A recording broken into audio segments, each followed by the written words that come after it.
The old Kingsbrook Mental Asylum loomed in the distance, an eerie silhouette against the backdrop of a setting sun. My heartbeat quickened as I approached, my curiosity piqued by the haunting stories that had surrounded the place for years. Despite its dark history, I had convinced a group of friends to accompany me on an exploration of the decaying asylum. The asylum's windows were shattered, and its once white walls were stained with years of neglect. The air was thick with an oppressive stillness, and the place seemed to be holding its breath, as if in anticipation of our intrusion. We made our way inside, flashlights in hand, our footsteps echoing in the vast, echoing corridors. The graffiti-covered walls seemed to close in on us, each piece of art telling a different story of despair.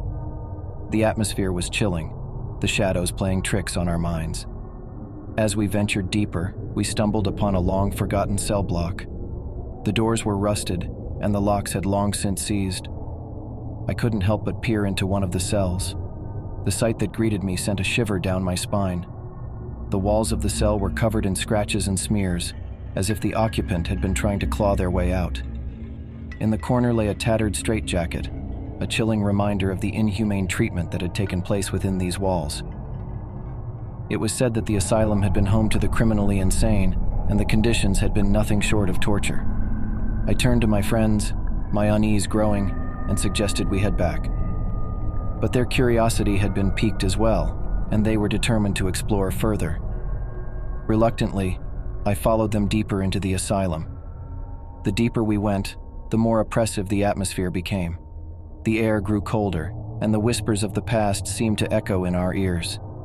I could hear faint, distant cries, as if the tormented souls of the asylum's past were still trapped within these walls. We came across a room that was different from the others. The walls were adorned with photographs of the asylum's staff, each face wearing a sinister smile.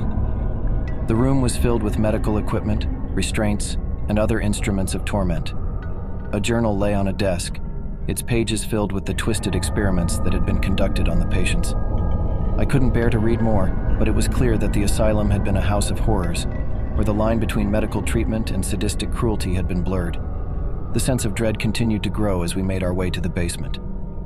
The air was damp and musty, and the darkness was nearly impenetrable. It was there that we found a room that sent a chill down my spine. In the center of the room was a rusted surgical table, and on it lay a collection of old, weathered dolls. They were mangled and mutilated, their glass eyes vacant and their limbs twisted at unnatural angles.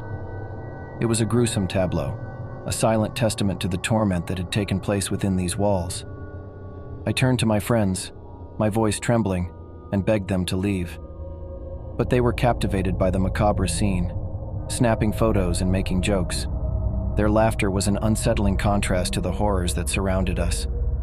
As I turned to leave on my own, the door slammed shut with a deafening crash, trapping me in the basement. Panic surged through me as I frantically tried to open the door, but it was as if it had become fused with the wall. In the darkness, I heard whispers, faint at first, but growing louder with each passing moment.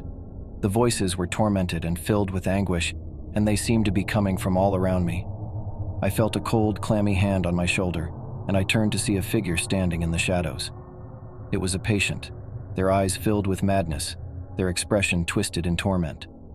They whispered words that I couldn't comprehend, their voice a haunting melody of despair. The basement seemed to come alive with spectral figures, the tortured souls of the asylum's past. They reached out to me, their clammy fingers grazing my skin. I could feel their anguish and their pain, and I knew that they were trapped here, unable to find peace.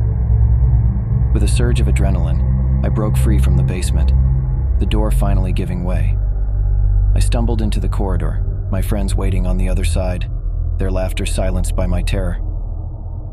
As we fled the asylum, the sense of oppression lifted, and the whispers of the past grew faint. The asylum had been a house of horrors, a place where the line between sanity and madness had been blurred, and where the suffering of the patients still echoed in the air. The experience had been a nightmare, a glimpse into the darkest depths of human cruelty.